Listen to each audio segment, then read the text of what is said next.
Rabbi इश्रह ली सदरी वयस्सिर ली अमरी वहलुल उक़दतम मिन लिसानी यफ़क़हू क़ौली। अस्सलामु अलैकुम रहमतुल्लाहि व बरकातुहू। आज हम पढ़ने जा रहे हैं हरक़ात। अल्हम्दुलिल्लाह हमने मख़ारिज को समझकर पढ़ा। अब हम हरक़ात को समझकर पढ़ने की कोशिश करेंगे इंशाअल्लाह। हरक़ात को कैसे पढ़ा जाना चाहिए?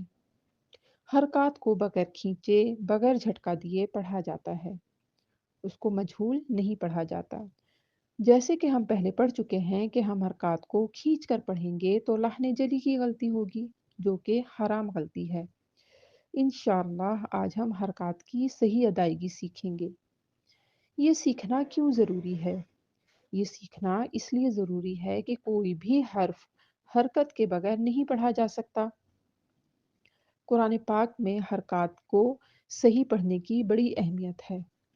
तिलावत कुरान बेहतर बनाने के लिए उसके इल्म को जानना ज़रूरी है। तो आइए हम शुरू करते हैं। सबसे पहले तो हम जब भी तिलावत करने बैठें या हम तिलावत कुरान का इल्म सीखने बैठें, तो हम दो ज़ानू होकर क़िबला रुख़ होकर बैठें, बग़ैर किसी सहारे के।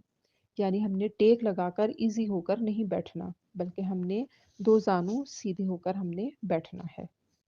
हरकत को पढ़ने के लिए हमारा होठों का जो शेप है, वो रेक्टेंगल होनी चाहिए। हमारे होठों की जो पोज़ीशन है, वो रेक्टेंगल होनी चाहिए। यानी कि जैसे हम सैंडविच खाते हैं, हमारे होंठ ऐसे ना हों जैसे हम अंडा खाने वाली पोज़ीशन में हों, क्योंकि इससे साउंड फिर सही नहीं निकलेगा। अब हम आते हैं कि हरकत कौन-कौन सी होती हैं। हरकत 3 तरह की होती हैं, ज़ेर, ज़बर, पेश। अरबी में ज़बर को कहते हैं फ़तहा, ज़ेर को कहते हैं कसरा और पेश को कहते हैं दम्मा। हर्फ के ऊपर एक छोटी-सी तिरछी लाइन पड़ी होती है, उसको ज़बर कहते हैं। ज़बर पढ़ते वक़्त हमने किन बातों का ख़्याल रखना है? ज़बर पढ़ते वक़्त हमने सबसे ज़रूरी बात ये रखनी है कि हमारा मुँह ज़्यादा ना खुले। हमारा मुँह हमारी उँगली की पहली पोर के बराबर खुले। इससे ज़्यादा खुलेगा, आवाज़ चेंज आएगी। या तो उसके साथ एक अलिफ का इज़ाफ़ा हो जाएगा या वो हर्फ मोटा हो जाएगा, तो इसका हमने ख़्याल रखना है। अब हम आते हैं ज़ेर की तरफ। हर्फ के नीचे एक तिरछी लाइन पड़ी होती है, उसको ज़ेर कहते हैं। अब ज़ेर को हमने कैसे अदा करना है? ज़ेर के लिए हमने नीचे वाले होंठ को थोड़ा-सा नीचे की तरफ लेकर जाना है। उससे क्या होगा? उससे ज़ेर बारीक होगी। या मुस्कुराते वक़्त हमारे होंठ खिंच जाते हैं, हमने ऐसे नहीं खींचना, बल्कि अपने होठों को नॉर्मल पोज़ीशन में रखना है और नीचे वाले होंठ को नीचे की जानिब थोड़ा-सा करना है। अब हम आते हैं पेश की तरफ। हर्फ के ऊपर एक छोटा-सा वाव-नुमा शक्ल बनी होती है, जिसको पेश कहते हैं।